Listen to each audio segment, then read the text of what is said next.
ഇന്ന് സ്കൂൾ വിട്ട് വന്നപ്പോൾ ഇഷുമോളും നൈഷും ഐസ്ക്രീം വേണമെന്നൊക്കെ പറഞ്ഞ് വാശി പിടിക്കട്ടോ. ഇവിടെ ഉമ്മ ഇപ്പം ഇന്ന് ഉണ്ടായിരുന്നില്ല, കാക്കു ഉണ്ടായിരുന്നത്. അപ്പോൾ എന്നാൽ കാക്കു പറഞ്ഞു നമുക്ക് ജസ്റ്റ് ഒന്ന് മണർക്കാട് പോയിട്ട് വരിക, പച്ചക്കറി വാങ്ങിക്കാണ്ട് പറഞ്ഞിട്ട് അങ്ങനെ പോയതാണ് കേട്ടോ. പോയി വരുമ്പോൾ നല്ല മീൻ കണ്ടു കേട്ടോ. അപ്പോൾ ഞാൻ മീനും വാങ്ങി. എന്തായാലും രാത്രിക്കൊക്കെ വേറെ ചോറിന് വേറെ കറിയൊന്നുമില്ല.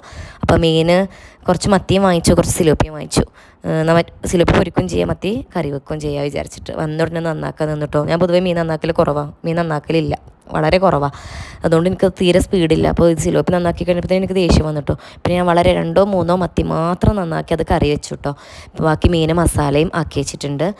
പിന്നെ ഞാനങ്ങനെ ഞങ്ങൾക്ക് ഇപ്പത്തിന് ആവശ്യമുള്ള മീൻ മാത്രം പൊരിക്കുന്നുണ്ട്, ബാക്കി ഫ്രിഡ്ജിക്കും വെച്ചിട്ടുണ്ട്. അപ്പോൾ ഇത് ഞാൻ പുതിയ വാങ്ങിയ ചട്ടിയാട്ടോ. സ്കൂളിൽ ഒരു ചേച്ചി വന്നപ്പോൾ ഞാനതോടെ വന്നിട്ട് ഒരുവിധം എണ്ണയൊക്കെ ആക്കി മയക്കുകയൊക്കെ ചെയ്തു.